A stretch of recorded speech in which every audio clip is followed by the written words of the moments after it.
Lo tenemos ya al doctor Diego Masitelli. Sí. Hola, buenas tardes. Doctor, muy buenas tardes. Muchas gracias por colaborar con el encuentro. Desde ya muy agradecido. Estamos acá con el profesor Leo. Somos casi viejos conocidos. No es la primera vez que lo molestamos para que nos esclarezca. Si le parece bien, vamos a hacer una breve presentación y lo dejamos, ¿sí? Porque como le dije al anterior disertante, lo vienen a escuchar a ustedes, no a nosotros. Luis, Sí.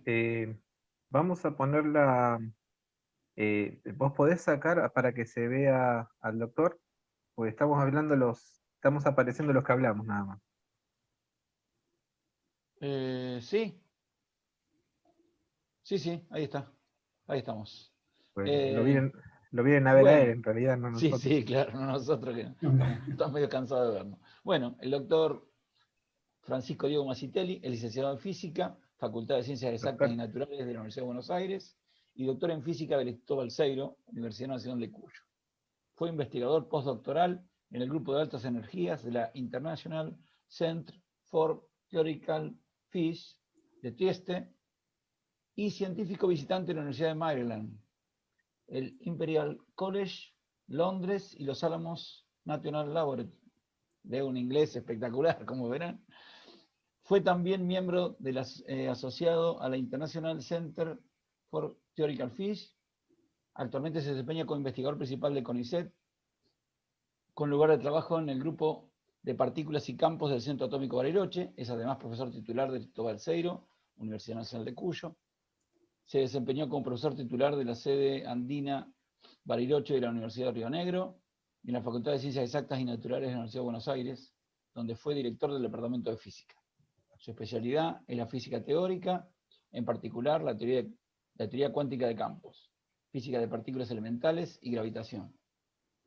Ha publicado más de 140 trabajos en revistas internacionales con referato. Realizó numerosas actividades de extensión y divulgación científica, entre ellas cursos de perfeccionamiento y talleres para docentes de escuelas primarias y secundarias, dictado de charlas y cursos de divulgación. Fue organizador de distintos eventos para los alumnos de las escuelas medias, con el proyecto Eratóstenes y la Semana de la Física en la Universidad de Buenos Aires. Bueno, muy resumido, pero esa es nuestra breve presentación, así que lo dejamos solo para que bueno, lo están esperando.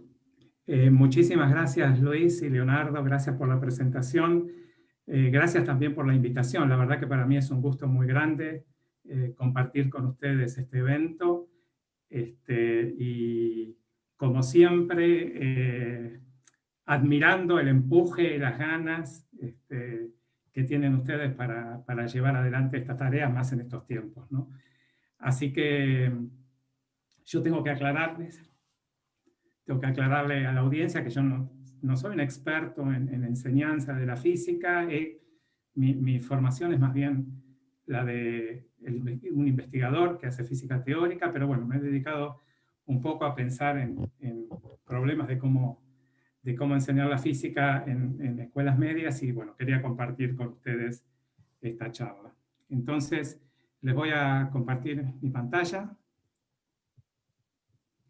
Ustedes me dirán si se escucha bien, si está todo bien. Sí, se escucha muy bien, doctor. Perfecto, gracias. Bueno, entonces, les comento, el título de la charla es Enfatizando la relación entre la electricidad y el magnetismo y otras unificaciones en la física.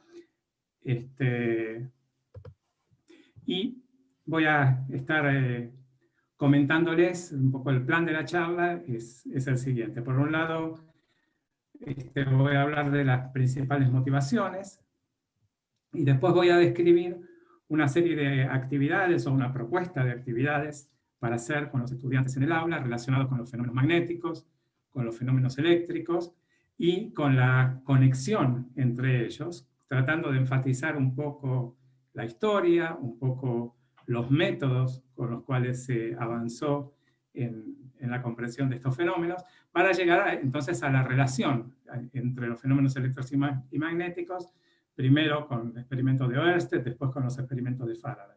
Y después una buena parte de la charla, al final, la quiero dedicar a hablar de otras unificaciones en la historia de la física, algunas muy conocidas, y otras no tanto, como por ejemplo la unificación electrodébil, o sea, la unificación entre la teoría electromagnética y la teoría de la interacción nuclear débil, y dónde estamos parados acerca de unificaciones en la física. Entonces, bueno, la motivación es muy sencilla. Yo creo que sin mucho esfuerzo uno puede ser capaz de transmitir en el aula esta descripción de los fenómenos eléctricos y los fenómenos magnéticos y su interrelación con una cantidad muy chiquita de material como para hacer experimentos y sin la necesidad prácticamente de conocimientos previos, sino solamente con algunos conocimientos previos de física, por lo menos, ¿no? Y bueno, esa es la primera motivación, entonces, que los estudiantes puedan descubrir la relación entre los fenómenos eléctricos y los magnéticos. Y la segunda es, bueno, es tratar de vincular esos descubrimientos con aspectos más actuales de la física. Entonces, bueno, empezamos por historia, obviamente, no se me escapa que muchas de las cosas que voy a decir son conocidas, bien conocidas por todos, pero quiero decirlas para ponerles en contexto las actividades que les quiero proponer. Entonces, bueno, obviamente la historia del magnetismo es larguísima. Empieza en la antigua Grecia con el descubrimiento de las propiedades que tiene la magnetita o esta piedra de magnesia o imanes, que después fue evolucionando para distintos lados. Por ejemplo, ya los chinos, probablemente en el siglo IX, algunos dicen que antes, habían ya fabricado una brújula para poder navegar. Quizás los vikingos también tenían conocimiento de esto. Después hubo en el siglo XI alguna descripción más detallada de los efectos de los imanes a través del descubrimiento de los polos de los imanes, como por ejemplo por Pierre de Maricourt, que en 1219 ya los detalló, los describió, y también empiezan ahí las descripciones en Europa de la brújula, ¿verdad? Entonces, quizás es bueno tener en mente que el primer desarrollo más o menos sistemático del magnetismo se debe a William Gilbert, que en el año 1600 publicó un trabajo que se llama De Magnete, sobre el magnetismo, que es entonces, como les decía, el primer tratado más o menos detallado del magnetismo, donde además hace algunas consideraciones importantes acerca de la electricidad. Para que situarnos en el tiempo, Gilbert era un médico de la reina Isabel I de Inglaterra, y era, no sé, contemporáneo de Shakespeare o de Galileo. Y bueno, y él, una de las cosas que dijo en su tratado, que es que la Tierra se comporta como un imán, o sea que realmente tiene características, lo que ahora nosotros describiríamos con este dibujito del campo magnético de la Tierra acá, o sea que tiene ciertas características que la asimilan o que son similares a las características que tiene un imán. Y bueno, ese libro tiene un montón de cosas que están bien y otras que no estaban del todo bien. Por ejemplo, él creía que con el magnetismo se podían explicar fenómenos celestes y llegó a escribir que la Tierra se orienta en la esfera celeste como una brújula, y tratar de explicar las precisiones del equinoccio y ese tipo de cosas a través del magnetismo, cosas que sabemos que no están bien. Pero, bueno, lo que tiene de interesante es esto que les comentaba, de ser el primer tratado detallado y sistemático del magnetismo. Entonces, la pregunta es, ¿cómo podemos introducir los fenómenos magnéticos en el aula haciendo experimentos muy, muy sencillos? Y en esta primera parte, lo único que vamos a necesitar son brújulas e imanes. Entonces, la idea es tratar de sistematizar el conocimiento acerca de por qué las brújulas se orientan todas hacia el norte, cómo reaccionan ante los imanes, cómo es esto de los polos del imán. Y entonces uno podría hacer que los alumnos experimenten un buen rato con brújulas e imanes, discutan la existencia de distintos tipos de fuerzas que pueden ser repulsivas y atractivas, que vean que obviamente hay fuerzas entre imanes, pero también las brújulas se molestan entre sí, o sea, si uno acerca brújulas unas a otras, entonces, o se acerca un imán a una brújula, bueno, la brújula empieza a comportarse de manera errática, ¿no? Entonces, bueno, con todo esto, viendo también cómo los imanes actúan o no sobre distintos materiales, actúan sobre el hierro, pero no actúan sobre la madera, por ejemplo, bueno, tratar de llegar a conclusiones, y unas conclusiones importantes para lo que sigue son que, por ejemplo, que la brújula es un imán, claramente. Podemos hacer al revés, podemos construir un imán, una brújula a partir de un imán, o sea, por ejemplo, colgándolo de un hilito, como se ve acá. Espero que vean el mouse, creo que sí.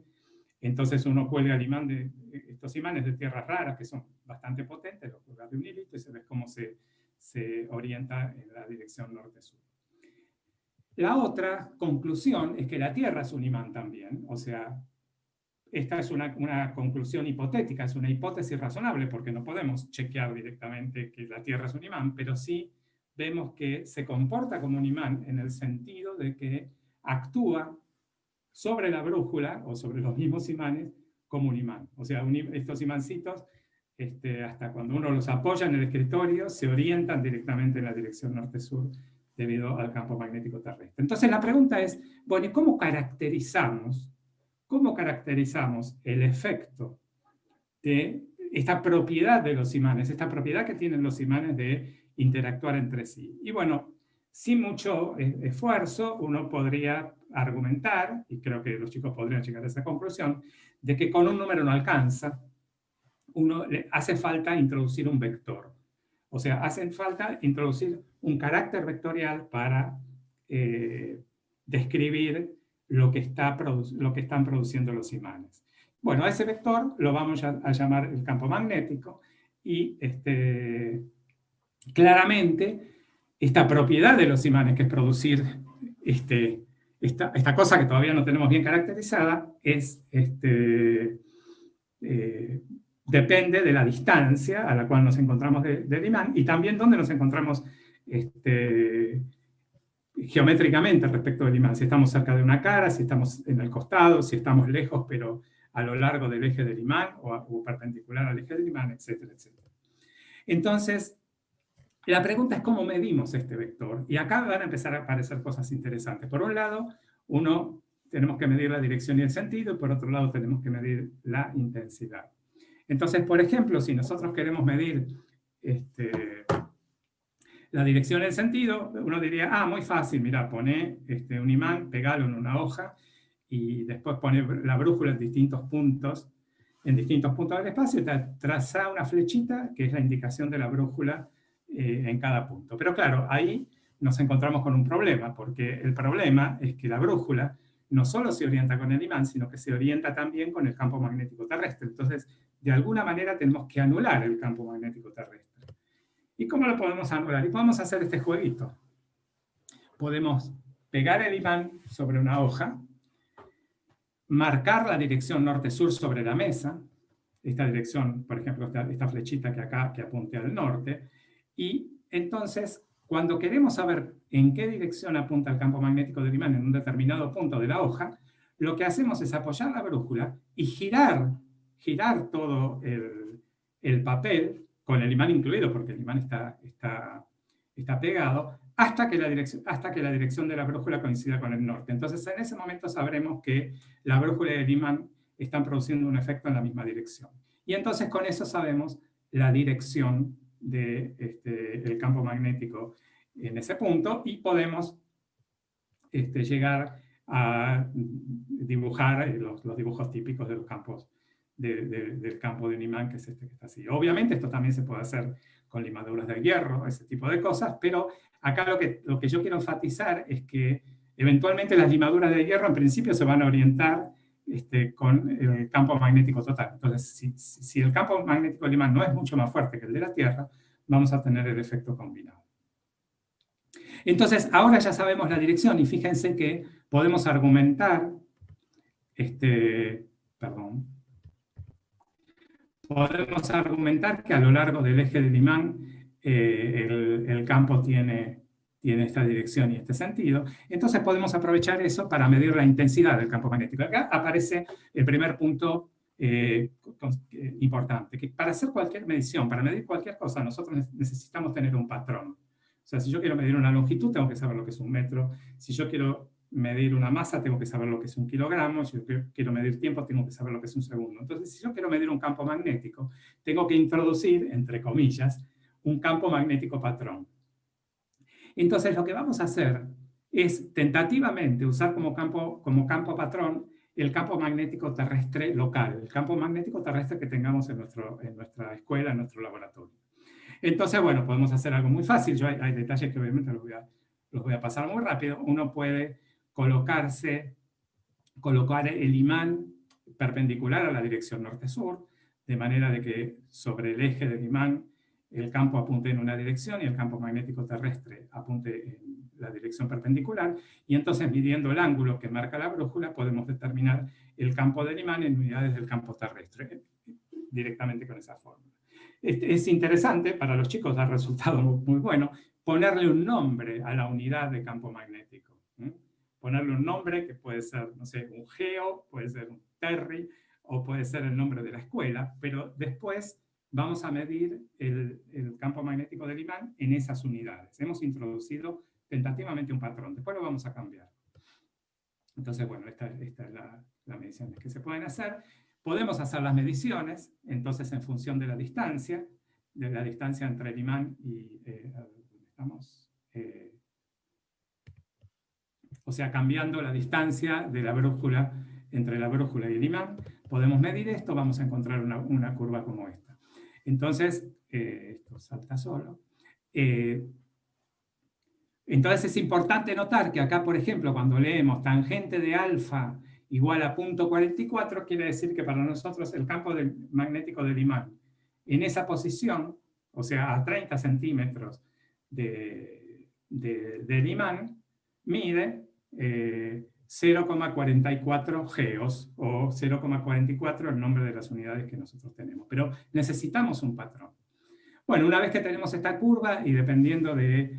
lo importante es ver que decrece con la distancia, pero dependiendo de la audiencia que uno tenga, uno puede plantearse hacer encontrar una expresión matemática que me permita describir esta curva. Y bueno, es fácil ver y se puede aprender o recordar el uso de logaritmos que los chicos pueden tener del curso de matemática para tomar, dibujar en escala logarítmica o trabajar con logaritmos y mostrar que si hacemos el gráfico en escala logarítmica es una recta, y esta recta se puede fitear directamente con el Excel o a mano, ajustando a ojo la curva que mejor ajuste los datos, y uno encuentra un resultado como este. Por ejemplo, este es un ejemplo, que el campo magnético del imán decae aproximadamente como 1 sobre la distancia al cubo. Es muy importante hablar de errores de medición, es muy, muy importante hablar de errores de medición por las implicancias que tiene esto en el desarrollo de la física, es decir, para enfatizar que nunca vamos a estar seguros que una ley es exactamente tal como la estamos proponiendo o aprendiendo. Siempre puede haber pequeñas desviaciones de la ley que ocurran cuando uno hace experimentos con mayor precisión. A esta altura es interesante comentar que en 1750 John Michell en Cambridge, en Inglaterra, en un tratado sobre los magnetismo, lo que demostró es que la fuerza magnética ejercida por el polo de un imán decae como 1 sobre la distancia al cuadrado. Demostró, quiero decir, midió experimentalmente, aunque aparentemente no dio muchos detalles de sus mediciones. Una cosa interesante, y esto solo para alumnos avanzados, es que claramente esto es compatible con el 1 sobre distancia al cubo que encontramos antes, porque lo que Mitchell dijo acerca de la fuerza magnética era para un polo, pero nosotros tenemos 2 polos, y los polos contribuyen con signos opuestos al campo magnético, y entonces cuando uno combina, obtiene una relación que va como 1 sobre la distancia al cubo. Esto se puede probar con una planilla de cálculo, por ejemplo. Entonces, claro, uno tiene el campo de un dipolo, ¿no es cierto? O sea, no el campo no ve los campos de los polos por separado. Entonces, ahora una buena discusión es si el campo magnético terrestre es un buen patrón o no. ¿Será un buen patrón? Y bueno, no, claramente no puede ser un buen patrón, porque ya vimos que los campos de los imanes varían con la posición. Entonces, si nosotros pensamos que aproximadamente el campo magnético terrestre es como el producido por un imán, bueno, vamos a tener que el campo magnético va a depender de la posición sobre la Tierra en la cual nos encontremos.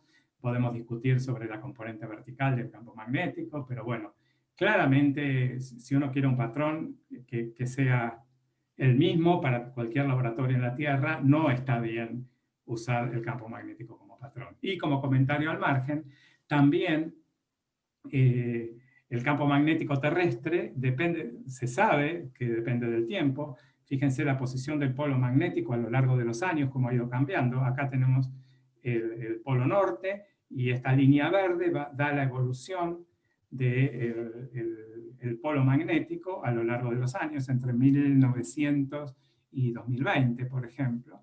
Entonces, bueno, si está cambiando, no podemos usarlo como patrón, claramente. Acá pueden surgir varias cosas. Una cosa es, bueno, ¿por qué será?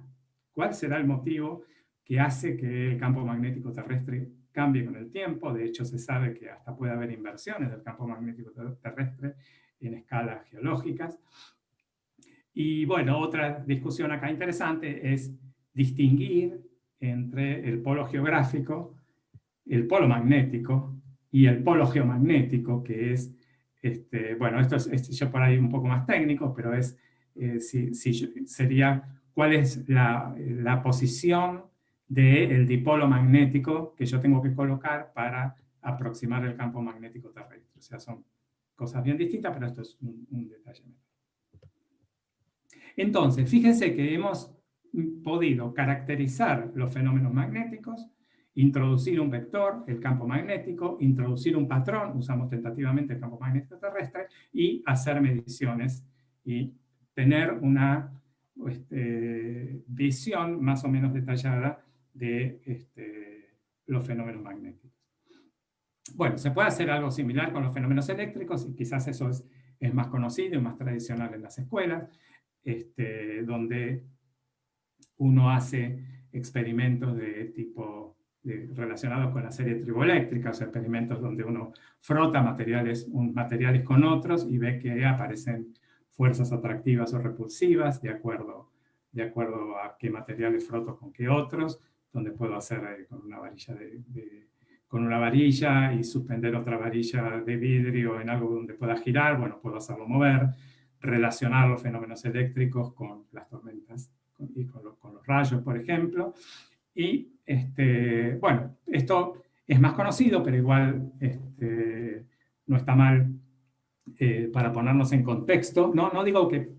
Me gustaría como enfatizar que está bueno que charlar estas cosas con los alumnos después de que ellos hayan experimentado y no antes, pero bueno, para tener un panorama.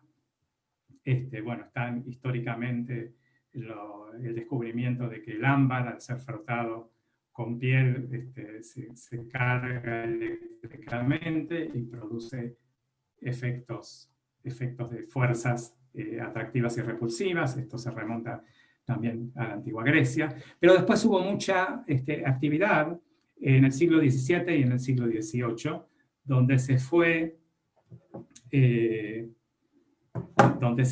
desarrollando distintos conocimientos acerca de los fenómenos eléctricos. Por ejemplo, el hecho de que haya materiales que sean conductores y materiales que sean aislantes. Después,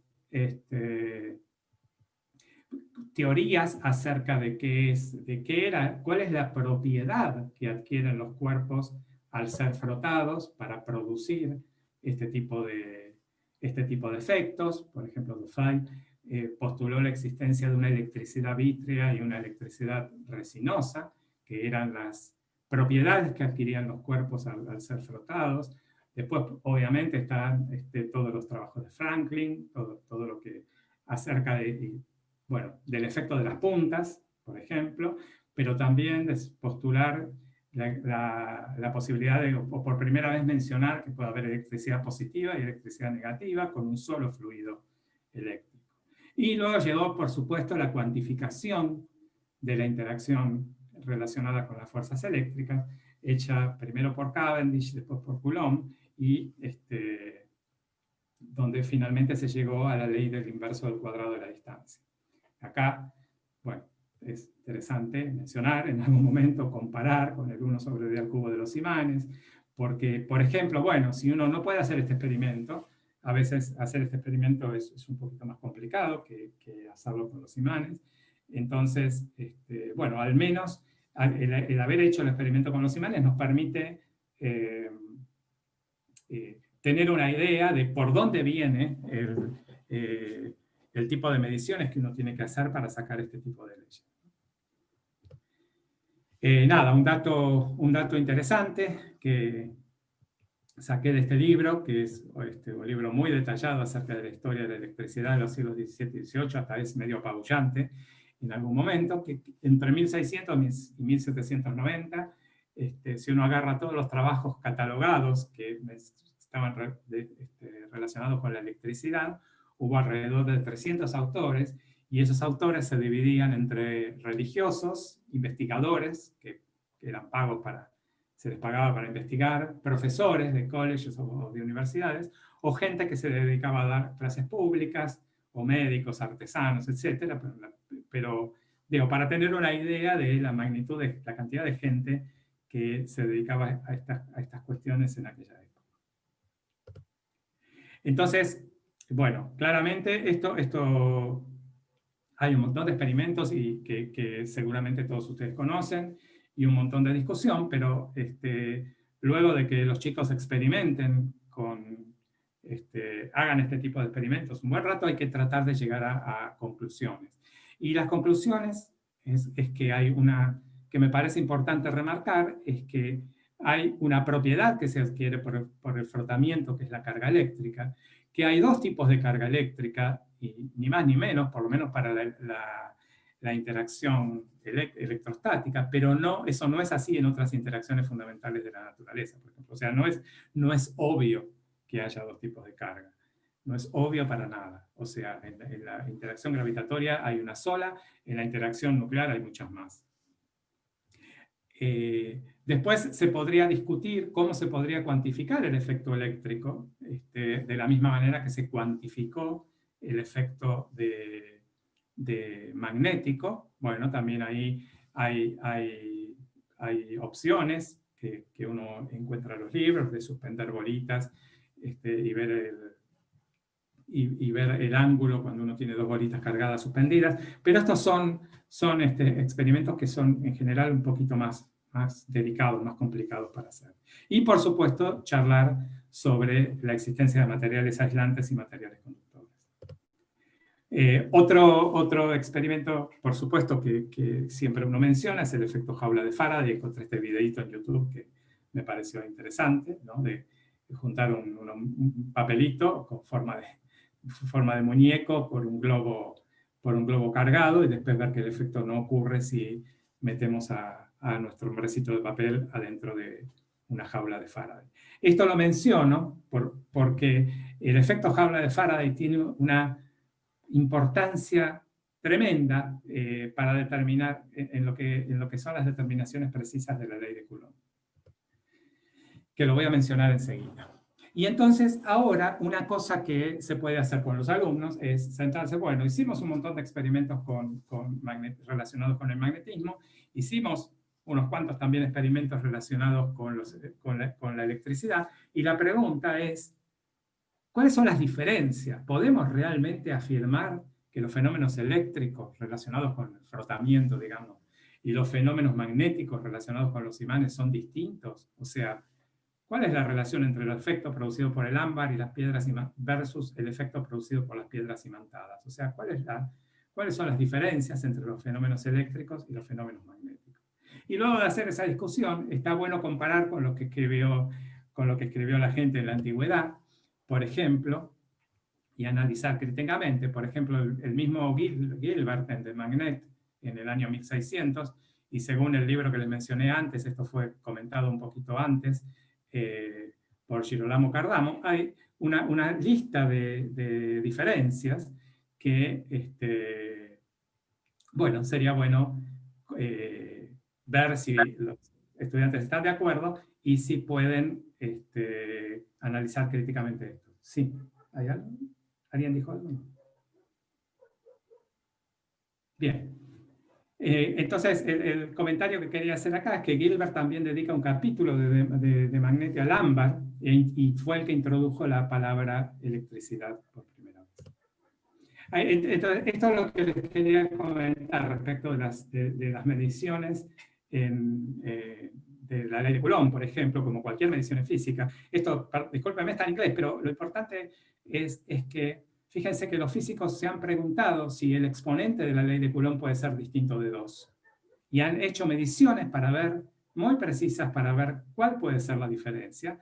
Y por ahora, ningún experimento contradice el resultado de que la ley de Coulomb va como 1 sobre la distancia al cuadrado. Y estos son los errores. O sea, el Q es más chico que, por ejemplo, 4 por 10 a la menos 2 en el experimento de Coulomb, y 6 por 10 a la menos 17 en los experimentos más precisos que se hacen en la actualidad, haciendo distintas técnicas. Pero muchos de estos experimentos usan el efecto jaula de Faraday para medir entonces el exponente de la ley de Coulomb con la mayor precisión posible.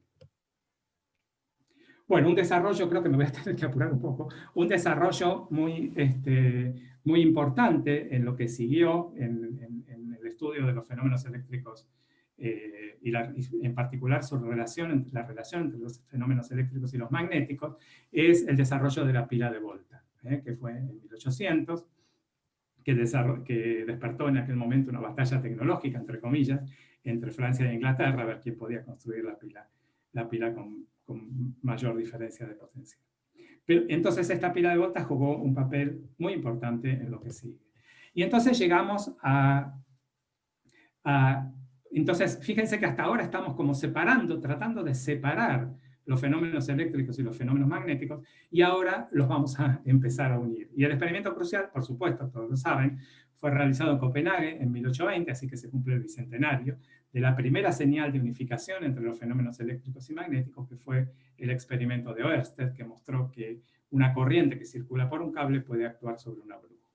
Esos experimentos, bueno, fueron después completados por Arago, por Biot-Savart, por Ampère, y uno puede, por supuesto, recrear con los chicos en el aula este experimento. Simplemente lo que hace falta acá, esto sí es una fuente de corriente limitada, para poder conectarle un cable, ponerle una brújula en la dirección norte-sur y discutir cómo afecta el cable a la posición de la brújula. O sea que estamos diciendo, un cable por el que circula corriente también genera un campo magnético, que es el que describimos anteriormente.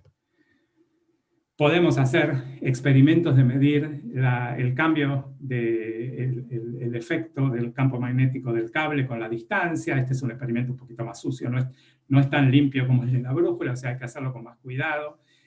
Pero bueno, se puede hacer, uno no se puede alejar mucho del cable, porque el campo del cable es medio débil, y entonces enseguida se empieza a perder sensibilidad. 1 sobre D, bueno, acá sería N sería 1, así como lo escribí acá. O sea, la fuerza va como 1 sobre D, ¿verdad? De acuerdo a la ley de Biot-Savart. Pero claro, la ley de Biot-Savart, que todos ustedes conocen, es para un cable infinito. Uno está en el laboratorio haciéndolo para un cable finito, con todos los errores de medición que les mencionaba anteriormente. Entonces, bueno, espera encontrar que decaiga aproximadamente de esa manera. Se pueden probar otras configuraciones, como por ejemplo conectar una bobina, discutir la dependencia con la forma del cable, con la distancia, con el número de vueltas. Se puede, por ejemplo, armar una bobinita directamente sobre un cilindro de plástico, dándole 1, 2, 3, 4, hasta 10 vueltas y ver que claramente que uno puede ajustar linealmente ese resultado. Ahora, uno se puede preguntar, bueno, y también habrá, obviamente, vimos que el cable por el que circula corriente genera una fuerza sobre el imán, entonces seguramente también el imán va a generar fuerza sobre un cable por el cual está circulando corriente. Una manera sencillita de hacerlo es armarse un arrollamiento liviano de cable, y, por ejemplo, acá primero limar bien los bornes y después colocar un esmalte o barniz para que haya un contacto parcial, y entonces colocarlo en esta configuración y armar como un motorcito elemental que digamos, cuando circula acá, la presencia de un imán hace que esto gire, y uno puede afirmar que tiene que haber fuerzas del imán sobre el cable.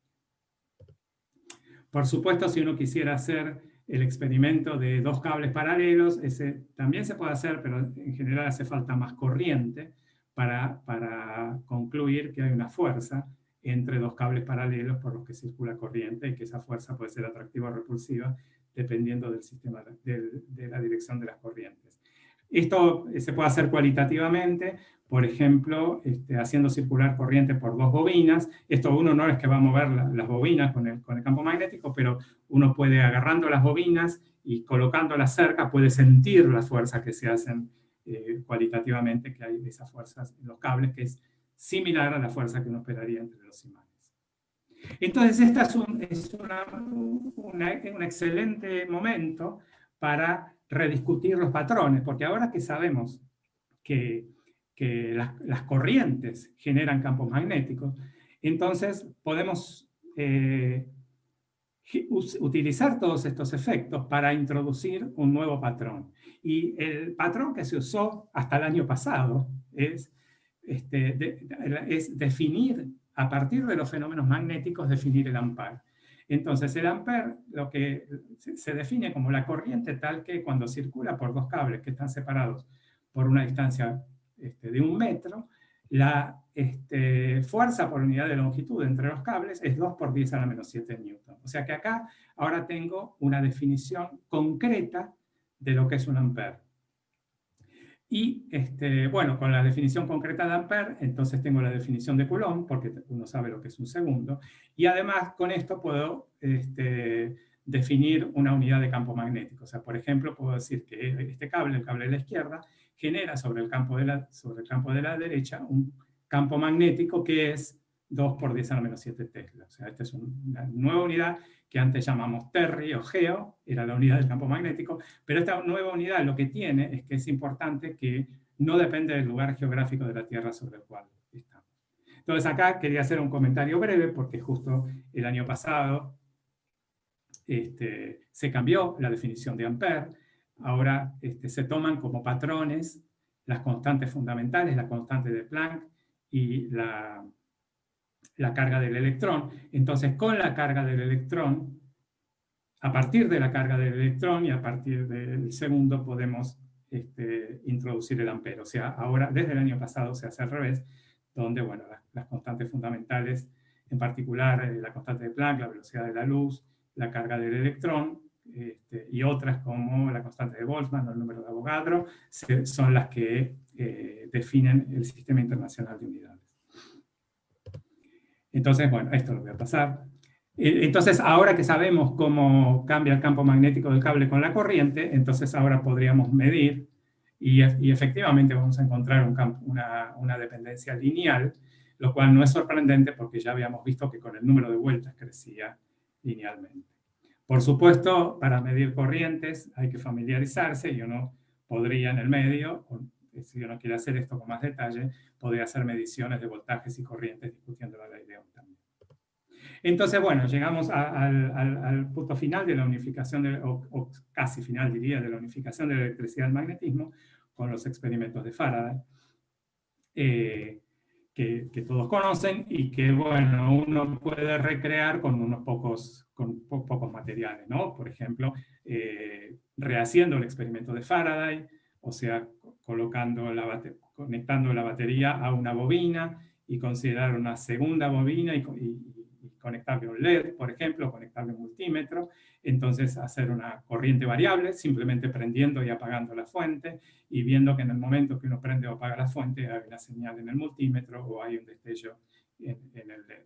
O tirar un imán adentro de un tubo de cobre o por una canaleta de aluminio, o usar un tubito de plástico para meterlo adentro de esta bobina y tirar un imán por el medio, conectando un LED acá y ver que cuando pasa el imán el LED destella. O sea, hay un montón de efectos, pero lo importante acá es enfatizar cómo de repente aparecen toda una cantidad de fenómenos nuevos, porque hemos puesto los imanes en movimiento o porque hemos puesto las corrientes, porque hemos considerado corrientes variables.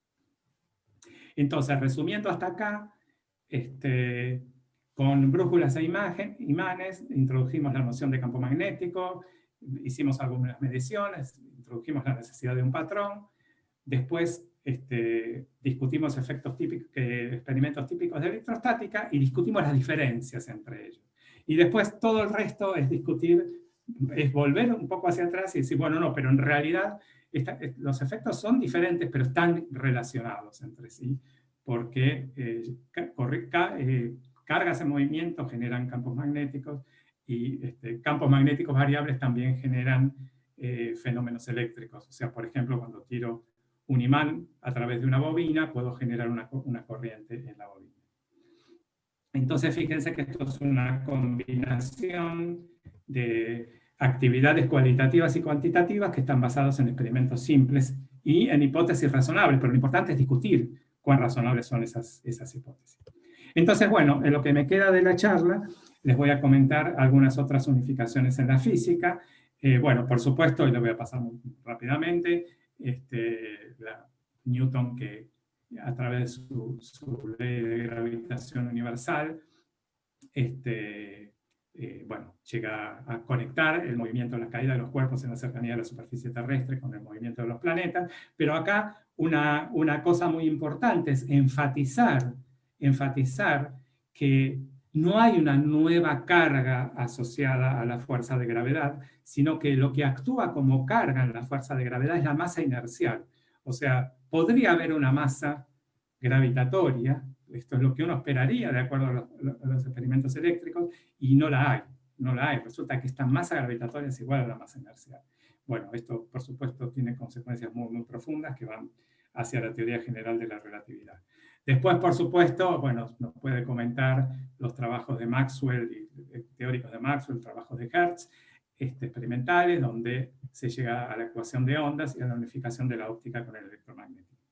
Pero entonces lo que les quería comentar con un poquito más de detalle es la unificación electrodébil, o sea, la unificación entre las interacciones electromagnéticas y la interacción débil.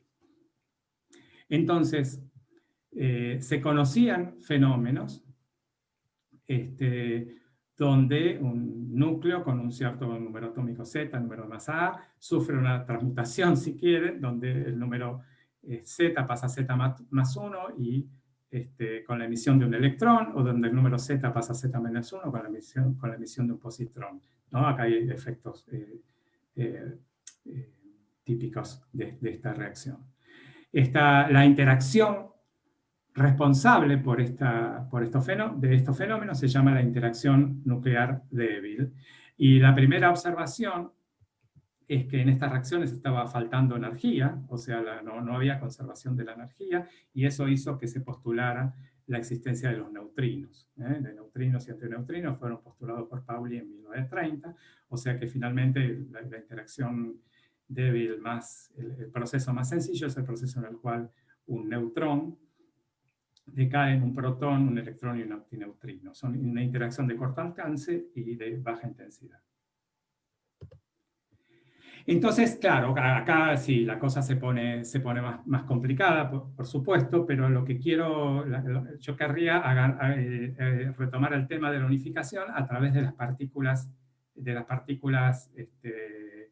que son las responsables de la interacción. Entonces, les comento a ustedes que, digamos, cuando uno combina la relatividad especial con la mecánica cuántica, surge algo que se llama la teoría cuántica de campos, y cuando eso se aplica al campo electromagnético, uno tiene la teoría que se llama electrodinámica cuántica, que es nuestra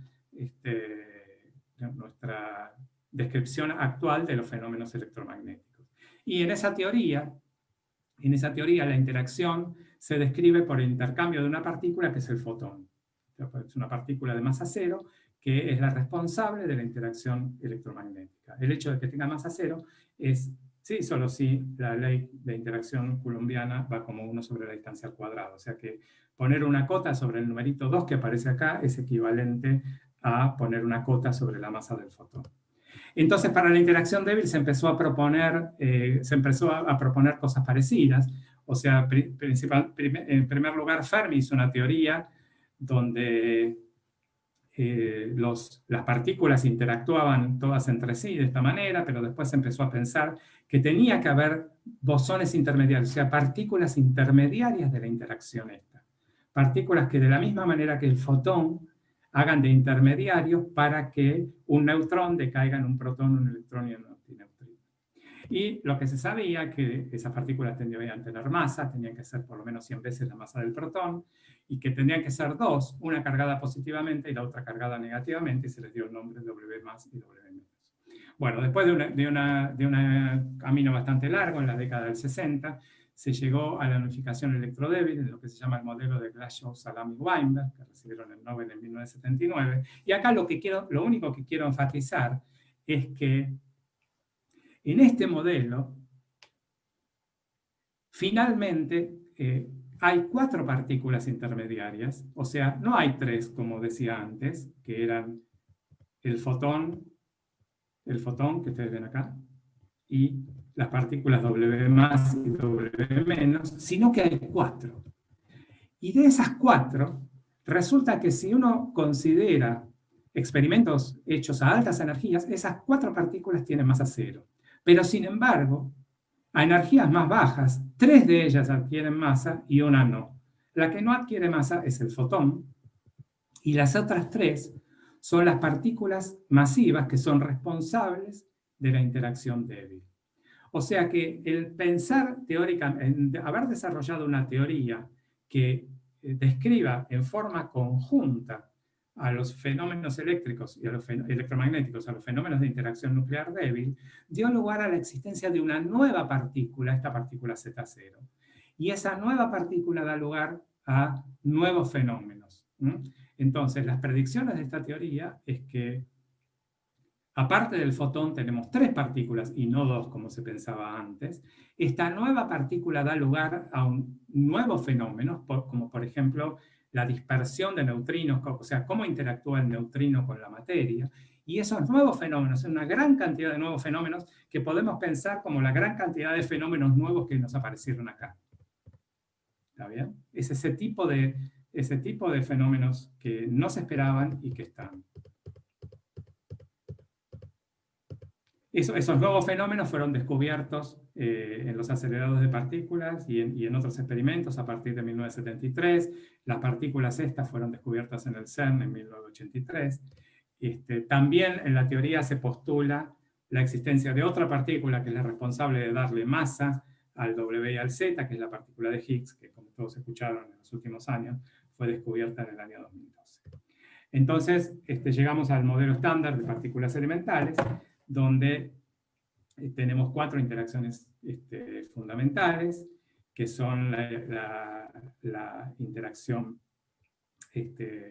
electromagnética, la interacción débil, la interacción fuerte y la interacción gravitacional, y tenemos las partículas portadoras de la fuerza escritas acá.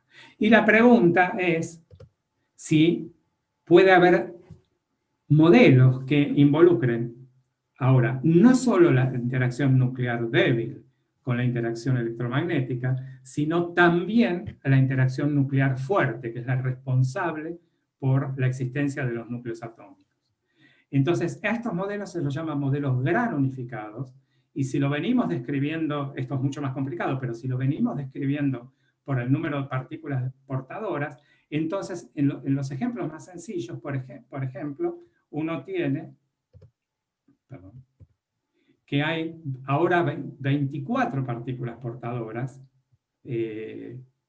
8 que son las responsables de la interacción nuclear fuerte, las 4 que estábamos hablando antes, y otras nuevas partículas que todavía no han sido observadas. O sea, estos modelos gran unificados existen a nivel teórico, pero todavía no han sido confirmados, y de hecho hay predicciones que hacen todavía que no se haya encontrado un modelo gran unificado correcto. Por ejemplo, una de las predicciones más problemáticas de este ejemplo más sencillo es que predice que el protón debería decaer, y resulta que el protón es estable, ¿no? Por todo lo que se conoce ahora, el protón es estable. Hay un límite observacional de 10 a la 34 años, y las teorías dicen que tenía que ser un poco menor. Otro, y ya que estamos hablando de electromagnetismo, otra predicción importante de estos modelos gran unificados es que tendrían que existir monopolos magnéticos, y nunca se han observado, a pesar de que se los busca, y se los ha buscado y se los busca. O sea que nosotros sabemos que si agarramos un imán y lo partimos al medio, no podemos aislar el polo norte y el polo sur, pero en estas teorías gran unificadas existen objetos que son monopolos magnéticos. Solo para mostrarles un ejemplo, este es un trabajo del año pasado, donde en el LHC se hace una búsqueda de monopolos magnéticos, bueno, en cierta escala de energías, y lo que se hace es poner cotas a la no existencia, o sea, se buscan pero no se encuentran. Entonces se dice, hay menos que tantos por la densidad de monopolos magnéticos en nuestros experimentos es menor que algo, lo que sea. Entonces, ya para ir terminando, Einstein intentó seguir un camino en la época en que empezó a trabajar en estas cosas, en la cual intentó mezclar a la gravedad con el resto de las interacciones, y en particular intentó unificar la gravitación con el electromagnetismo, y eso no fue logrado, y no se ha podido resolver tampoco hasta el momento. Y la pregunta es si podemos aspirar a que haya una teoría unificada de todas las interacciones fundamentales, que en la jerga se llama la teoría del todo, el Theory of Everything, y había una película sobre esto, ¿no? Que sería que esta teoría contenga, por un lado, unifique la interacción gravitacional con estas teorías gran unificadas, que todavía no sabemos si existen, que a su vez esta teoría gran unificada unifique la interacción nuclear fuerte con la electrodébil acá sí, ya entramos en terreno conocido, unifica la nuclear débil con el electromagnetismo, y el electromagnetismo unifica el magnetismo con la electricidad. Y entonces nosotros estuvimos discutiendo estas dos unificaciones con más detalle, por supuesto en el aula solamente con detalle la unificación entre la electricidad y el magnetismo, pero esto les da una idea de cómo en la física actual se están buscando fenómenos parecidos. Entonces, mi impresión particular es que puede ser que uno desarrolle teóricamente la teoría del todo, entre comillas, pero nunca vamos a estar seguros de que efectivamente sea la teoría del todo, porque siempre un experimento más preciso o un experimento realizado a una energía mayor puede dar señal, por ejemplo, de nuevas interacciones, de nuevas partículas que no conocemos. O sea que, bueno, eso es lo fascinante de la física, que uno sabe que no va a terminar nunca. Y bueno, los quería dejar finalmente con la bibliografía, y por favor no pongamos esto ahora me da vergüenza de que estén al mismo nivel, pero bueno, les mencioné este libro de Heilbronn sobre un estudio de, por ejemplo, la electricidad en el siglo XVII y XVIII, muy, muy detallado, y estas propuestas pedagógicas sobre cómo hacer en el aula algunos experimentos sencillos de electricidad y magnetismo, las desarrollamos con Oscar Martínez, Hernán Greco y Silvia Dueña hace unos años, cuando yo estaba en la Universidad de Buenos Aires. Así que les agradezco la atención, y agradezco nuevamente a Luis y Leonardo por la invitación de para poder dar esta charla. Muchas gracias. No, Bueno. como siempre, Diego, es un lujo tenerte. Ya has dado una charla hace un tiempito, también en el 813, y todavía la seguimos recordando esa, pues nos hizo repensar un par de cosas en las prácticas. Hay un par de preguntas. Antes igual, Esther Cayul de Tandil te saluda vía chat y dice que es un placer escucharte. Así que Bueno, bueno, ¿qué tal, Esther? ¿Cómo estás? cumplo con Gusto. el aviso Gracias. de pasada. Muchas gracias. Luis, ¿vos tenés alguna pregunta? No, preguntale mientras que yo voy pensando, porque estoy esperando a ver si me llega alguna de chat, Bueno, no. pero vos las tenés más cerca. Sí, están, por una cuestión más que nada pedagógica, lo que dicen es si a tu juicio, cuando uno empieza a describir la parte de electricidad y magnetismo, sería conveniente introducir ya el concepto de protón y electrón, más que nada, más allá de la parte cualitativa del comportamiento, de la atracción, de la repulsión, si sería conveniente explicarlo ya a nivel atómico, introducir la parte de algún modelo atómico. Mira, yo creo que eso depende. Acá vuelvo a decir que yo, digamos, no podría dar un panorama muy claro sobre aspectos así globales sobre la enseñanza. Pero, a ver, yo lo que quería enfatizar acá es tratar de hacer una discusión que sea más o menos autocontenida. Entonces, en ese sentido, ir a hacer un modelo atómico es ir mucho más allá. Por supuesto que quizás valga la pena hacerlo, o sea, y valga la pena mechar una cosa con otra, ¿no? O sea, yo acá no lo hice porque quería como enfatizar, mirá, no sabemos nada de nada. Tenemos el imán, tenemos las brújulas, frotamos los cuerpos y a ver qué podemos concluir con eso, ¿no? Yo quise enfatizar eso, pero seguramente en un contexto del currículum general de la enseñanza de la física, en algún momento hay que introducir los modelos atómicos, ¿no? Y bueno, sí, claro que puede hacerse, que puede tratar de inducir y discutir esos modelos en el momento de decir, bueno, ¿qué pasa cuando yo froto un cuerpo con otro? Sí. Después creo que abriste, como decir, pateaste el avispero con la parte de teorías de gran unificación, porque empezaron a aparecer muchas preguntas acerca de eso. Una que aparece es, por ejemplo, si nos podés comentar acerca del aporte del doctor Maldacén a la teoría del todo. Esa es una. Sí. A ver si hay una más fácil. A ver si hay una No, más bueno, fácil. no, yo creo que sí, Juan Martín Maldacena hizo y sigue haciendo contribuciones muy importantes a el tratar de efectivamente de describir a la gravitación a nivel cuántico, ¿no? O sea, una cosa que yo no mencioné, hay varios problemas con la gravitación. El primero es que, digamos, por un lado, uno quisiera unificarla con el resto de las interacciones. Pero aún si la gravitación estuviese sola, uno querría una descripción de la fuerza de gravedad o de la interacción gravitacional en el marco de la mecánica cuántica. Y eso es lo que ha sido muy, muy elusivo, hasta lo muy difícil de hacer hasta ahora.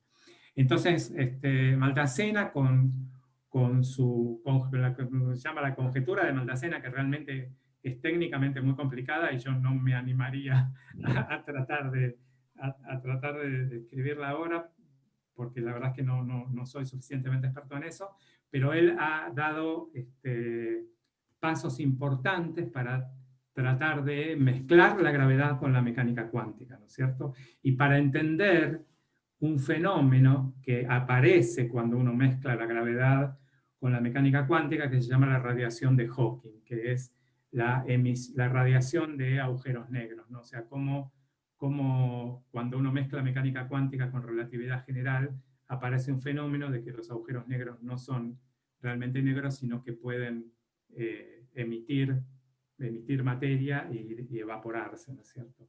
O sea, ha hecho física teórica, y es posible que por el lado de la conjetura de Maldacena haya avances importantes en los próximos años. Pero lamento no poder dar una descripción. No, solo transmitimos las preguntas de la audiencia. Con respecto a eso, ¿tenés una visión optimista acerca no te digo de encontrar una teoría del todo, igual me parece como que es una palabra muy grande, o sea, una serie de palabras muy grandes, pero en cuanto a los avances, en cuanto a próximos avances que pueden... Sí, yo tengo una visión optimista acerca de avances, sí, de tratar de unir a la interacción gravitacional con la mecánica cuántica y de entender lo que les decía antes de esto de la radiación de Hawking. Sí. A mí no me gusta, la verdad que no lo iba a poner así en la charla, no me gusta hablar de la teoría del todo, justamente por esto de que les decía al final, ¿no? O sea, yo creo que uno puede decir, bueno, busco una teoría gran unificada, si quiere, súper recontra unificada, pero teoría del todo nunca vamos a saber qué es una teoría del todo, porque digamos, lo que quise enfatizar, por ejemplo, cuando les mostré esto de la ley de Coulomb, y que fíjense que una cosa tan sencilla como esta, que da lugar a que, bueno, está bien, sabemos que la ley de Coulomb es 1/2d a la 2 más q con q menor que 10 a la menos 17, pero a lo mejor aparece una corrección que es 10 a la menos 20. Puede ser. Y lo mismo pasa con cosas como se miden a con este nivel de precisión, por ejemplo, cosas como que la constante de Newton dependa del tiempo o no, por ejemplo. Y hay cotas. Bueno, si la constante de Newton depende del tiempo, la variación tiene que ser menor que... Entonces, si en algún momento se llega a descubrir algo así, eso puede cambiar totalmente las teorías presentes, ¿no? Entonces, no digo que eso vaya a pasar, no parece ser el caso. Es increíble, por ejemplo, cómo la relatividad general va resistiendo a través de los años tests más y más precisos, y seguramente mañana Gabriela González les va a contar con detalle ese tipo de cosas, pero digo, hay que tener, me parece que desde un punto de vista más general, digamos, yo diría que uno no puede aspirar a la teoría del todo. O sea, uno puede aspirar a seguir unificando. Bueno, se unificó la electricidad con el magnetismo, se unificó la interacción débil con el electromagnetismo. Por ahí existe una teoría gran unificada, por ahí existe una teoría gran unificada. Pero bueno, ya cuando uno dice teoría del todo, da la impresión de decir, bueno, cerramos el boliche, ya está, no terminó. Y eso no creo que no puede ocurrir nunca, ¿no? Bueno, pero el nombre vende, decir, tengo una teoría vende. del todo, vende. Con respecto a lo que estabas comentando recién de 1 sobre d a la 2 más q, yo te quería preguntar, la reformulación de las constantes universales en función de nuevas tecnologías para medición y todo, con respecto al físico, al científico, ¿en qué lo afectan? ¿Justamente en eso, en ir afinando sus propios modelos? No, eso me parece... a ver, yo creo que eso da por sentado. ¿Vos te referís a esto? Exacto. Al sistema de unidades. No, al claro. nuevo, lo que pasa es que eso apunta a tener cada vez mediciones más y más precisas, ¿no? En ese sentido. Entonces, de repente, quizás todos están familiarizados con la historia del metro patrón, ¿no es cierto? O sea, claro. Por muchos años uno tuvo como patrón de longitudes, el metro patrón en la oficina de París, qué sé yo, y, Claro. y eso se cambió en el año 80 y pico, creo que fue en el 83 o 87, no me acuerdo, porque ¿cómo se cambió? Y se cambió por tener una unidad de tiempo bien definida, con transiciones atómicas, y tomar como constante, como dato exacto a la velocidad de la luz. O sea, se llegó a medir tan precisamente la velocidad de la luz que se toma la velocidad de la luz como un número determinado, sin error, y después diciendo, con la velocidad de la luz y con la definición del segundo, puedo definir la longitud. Entonces, me parece que este tipo de cosas afectan justamente, son importantes para las precisiones de los experimentos y para la tecnología, ¿no? Bien. Luis. Mira, yo te quería preguntar porque es una pregunta que surge en los estudiantes, el tema, el otro día sale en todos los medios que estaría probado que el Sol cambió la polaridad. ¿Esto en qué nos afectaría, digamos? ¿Del campo magnético, decís? Sí, el campo magnético solar, aparentemente es lo que dicen los diarios y lo que preguntan los chicos. Por lo menos Vos lo que sabés les que interesa. que la cambió, pero en un periodo de años muy grande, o sea... Sí, sí. Claro, y sí, bueno, vos viste que ahí te refiero a esto, claro, ese es el tipo de cosas que es interesante discutir, ¿no? O sea, acá, fíjate, en la Tierra, estas son mediciones oficiales, digamos, ¿no? De cómo te va cambiando la posición del polo magnético cerca del polo norte, por ejemplo, y seguramente que hay mediciones similares en el polo sur, y en general esto está oscilando alrededor del polo norte. Pero también hay evidencias de que pudo haber inversiones de polaridad, o sea, de que puede haber en escalas geológicas, puede ocurrir que haya una transición y que de repente esto que está oscilando alrededor del polo norte, de repente se dispara una transición y hay una inversión. Eso parece haber evidencia geológica de que ocurrió en muchos millones de años, y así como ocurre en la Tierra, puede ocurrir en el Sol también. Yo creo que son escalas de tiempo muy grandes como para decir que nos van a afectar en nuestra vida, pero es interesante saber que esas cosas pueden ocurrir. Y es interesante, fíjate que yo acá puse una pregunta, ¿por qué será? Y acá es interesante pensar, bueno, ¿cómo puede modelar uno esto? ¿No? Y que yo de nuevo, si, por lo que leí, uno puede predecir con modelos, modelar inversiones en la Tierra a través del estudio de lo que pasa, de los fluidos que están en el centro de la Tierra, ¿no? O sea, es la mecánica de fluidos en el centro de la Tierra la que es la que genera el campo magnético, son esos fluidos rotando cerca del centro de la Tierra, y la dinámica de esos fluidos puede de repente darte una inversión, ¿no? Entonces, este es otro punto interesante que permite, si querés, relacionar los efectos eléctricos con los efectos magnéticos, ¿no? O sea, uno también podría pensar que hay una gran cantidad, pero que no es así, por supuesto, ¿no? Pero que hay un imán gigante en el centro de la Tierra y que por algún motivo está variando su intensidad. Pero bueno, claro. Uno puede modelar esas cosas. Pero Sí, bueno, seguramente que si se ha comprobado que hubo inversión magnética en el Sol, sí, es seguramente llamativo que se haya podido comprobar y no me sorprende, ¿no? Porque han ocurrido esas cosas, porque hay evidencias de que han ocurrido en la Tierra, ¿no? Sí, sí. Y mira, una pregunta que me dejó desconcertado, que por supuesto pasa con las preguntas que pueden hacer los estudiantes, Sí. tiene que ver con esto del campo magnético. Sí. Y la cuestión es, ¿qué tiene de cierto la teoría?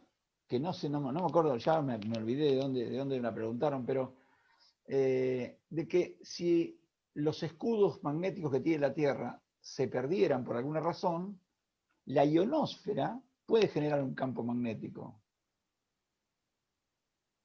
Porque tiene un movimiento de iones, no de lo que tiene, no con la cantidad que surgiría del movimiento de los fluidos que tiene la Tierra interiormente, sino que esa rotación puede construir un campo magnético de la ionosfera. Yo le dije, la verdad no tengo la menor idea.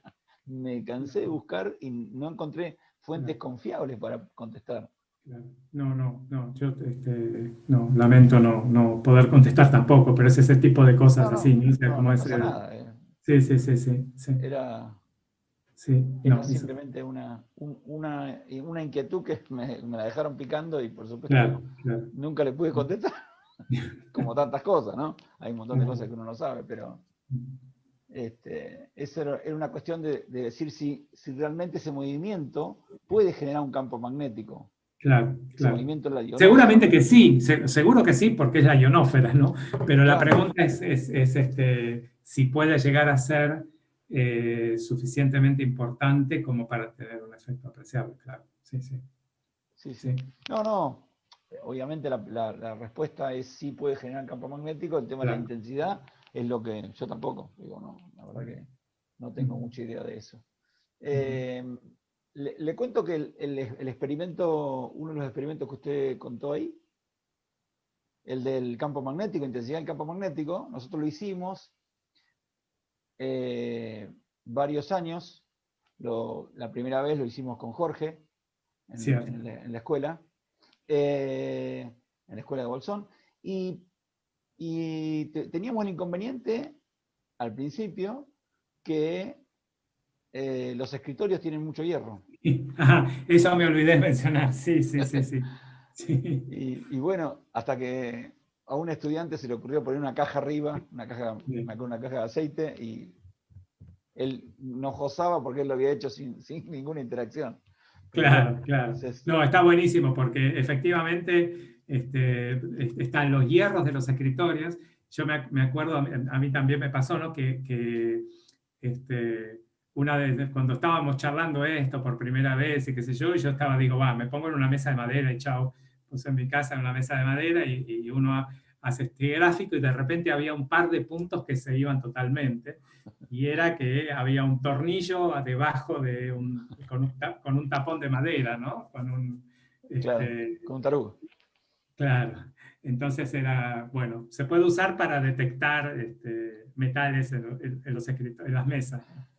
Sí, no, es cierto, hay que tener mucho cuidado con eso. Una cosa que pasé de largo, pero bueno, si hay tiempo, ya que lo menciono, siempre tiempo hay. Hay una aplicación en las tablets, por ejemplo, para medir el campo magnético, que es se llama brújula directamente, pero fíjense que acá están midiendo el campo magnético en el lugar donde yo lo apoyé en mi casa y dice que es de 11 microtesla, digamos, ¿no? Entonces, uno puede ir moviendo eso y viendo en distintas partes de la casa cómo la presencia de metales te afecta o acercar un imancito y ver que esto, no acercarlo demasiado porque puede ser letal para la tablet, pero acercarla un poco y ver cómo esto cambia, incluso puede cambiar de signo, ¿no? Claro. Eso es todo. Eso es interesante. Esas aplicaciones que están gratis para bajar en Android. Sí. Bueno, Leo, ¿te queda alguna pregunta para Diego? Un montón. Dale. ¿Tenemos tiempo? Sí, tenemos tiempo. Pues, hay varias preguntas. Tiempo, nosotros tenemos tiempo. Adelante, sí.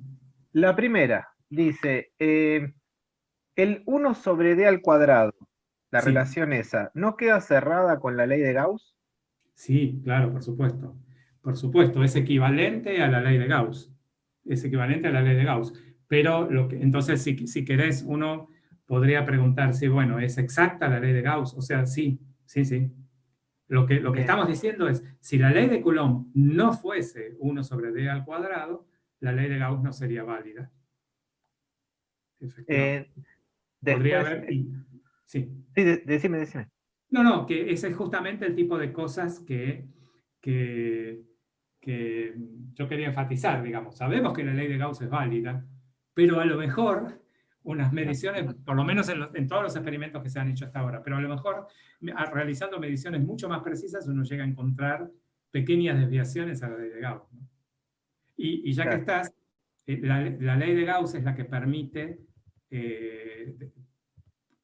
a nivel teórico, si querés, conectar o discutir la jaula de Faraday, ¿no?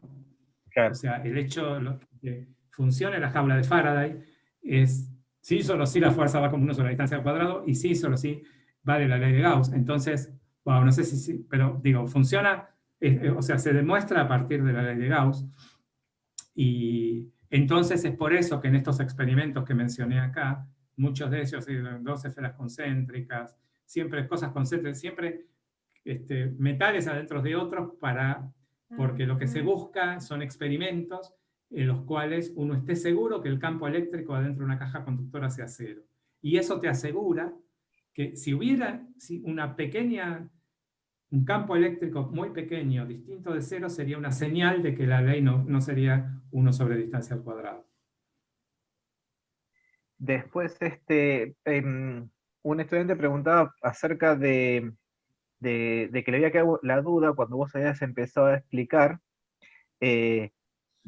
cómo habían planteado los primeros modelos acerca del comportamiento de la Tierra como un imán. Decía, ¿a qué te referías con que la Tierra se orientaba en la esfera celeste como una brújula? Bueno, ojo con eso, porque eso es algo que está mal, ¿no? O sea, eso es algo, o sea, lo que... Es un modelo inicial Claro, una es un hipótesis modelo inicial.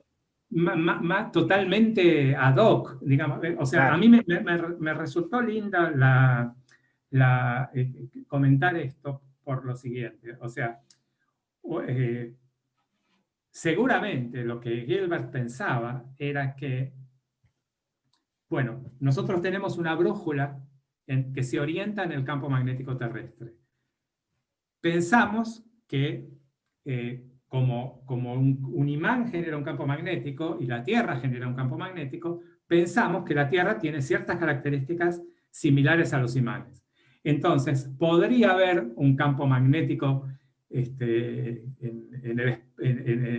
la esfera celeste que haga que la Tierra preceda de cierta manera o trate de orientarse en la dirección de algún norte generado por un campo magnético.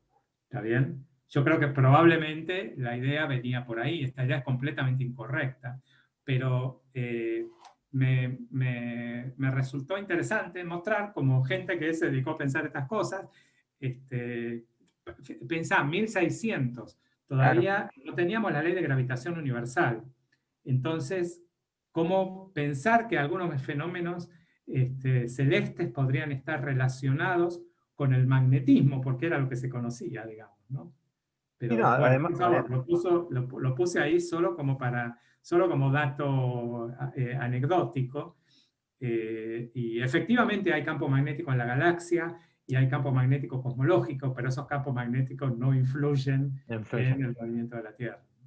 No, más que nada era pensando de cómo, o sea, tratándonos de ponernos en la cabeza de Gilbert, de decir, bien. ¿cómo fue que pudo pensar eso? Yo creo que lo que entonces debe haber pensado es que tiene que haber en el universo, o como lo llamaran en aquel momento, tendría que haber un campo magnético que fuera el que orientara el eje magnético de la Tierra.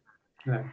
Sí. Y la última pregunta, esta es más filosófica quizás, pregunta, ¿qué importante es o cuán importante es para el desarrollo tecnológico humano arribar a una teoría de gran unificación?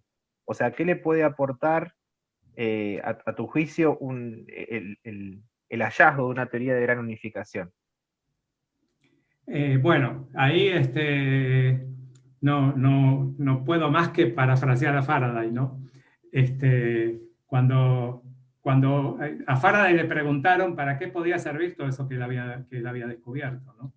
Y está su famosa respuesta, bueno, sirve para lo mismo que sirve un bebé en pañales, ¿no? Habrá que dejarlo que se desarrolle y ver qué es lo que ocurre.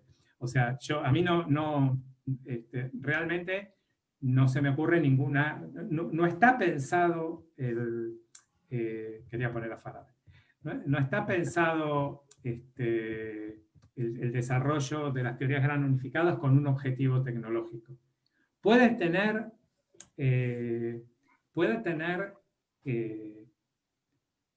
puede haber desarrollos tecnológicos accesorios, los que llaman spin-off, o sea, desarrollos accesorios que se produzcan porque uno quiere hacer un acelerador de partículas más grande o desarrollar la tecnología para hacer experimentos más precisos. Y quizás, tampoco puedo dejar de mencionar que Internet fue desarrollado en el CERN, por gente que estaba haciendo experimentos de física de partículas. Entonces, que inventaron un protocolo para que se comuniquen las computadoras de la manera más eficiente posible para pasarse los datos, y después eso desembocó en Internet. Entonces, y no fue pensado para eso. Y tampoco la física de partículas, eso fue quizás en la época en que se estaba desarrollando, descubriendo las partículas, el W y el Z, en esa época, digamos, ¿no? Entonces, a mí no se me ocurre ninguna aplicación concreta que yo te pueda decir hoy, mirá, si el día que se descubra la teoría gran unificada, se va a poder hacer tal cosa, como creo que tampoco ocurrió con la unificación electrodébil, digamos, ¿no? Pero, por un lado, como ya te digo, puede haber desarrollos tecnológicos paralelos, y por otro lado, uno nunca sabe dónde termina una investigación científica, como por ejemplo la ley de inducción de Faraday. Claro, sí, en realidad creo que viene más para ahí, o sea, es la gran pregunta de siempre de para qué sirve la investigación teórica, básica, claro. Bueno, pero hay que esperar, es como dijiste, es un bebé en pañales posiblemente. Luis. Bueno, si no hay más preguntas, los despedimos del doctor y le damos muchísimas gracias como siempre agradecidos porque siempre nos aclara un montón de cuestiones a nosotros y a los estudiantes, nos deja pensando y siempre nos deja punta para no dejarnos dormir después. Hay 2 o 3 días que tenemos que pensar después que por ahí es el objetivo de Diego, dejarnos intranquilos. Pero bueno. Bueno, no, yo realmente les agradezco a ustedes. Para mí realmente es un placer y espero, no sé, que les haya resultado más o menos interesante. O sea, siempre con cierto miedo, como les decía, de no estar exactamente en estos temas de enseñanza, ¿no? Pero bueno, realmente un gusto muy grande, Luis, Leonardo. Gracias por la invitación. Cuando decías lo de la frase de Faraday, tenía miedo que dijeras la de que algún día usted va a poder cobrar por esto, que le dijo al ministro de Hacienda inglés. También. Sí. Pensé en esa primero, pero bueno. Muchas gracias, Diego, por todo. Muchas gracias a ustedes, che, muchas gracias, en serio. Hasta pronto. Bueno, hasta luego. Chao. Bueno. Vamos a... Ahora tenemos un pequeño break antes de la charla del doctor Aduris Bravo. Hay, como siempre, historias breves, un ¿sabías qué? Ahora sí tenemos lo prometido del espectroscopio y la tabla periódica, que antes me adelanté. Le cambié el cronograma a Luis, y la controversia Millikan-Ehrenhaft. Así que, bueno, y 2030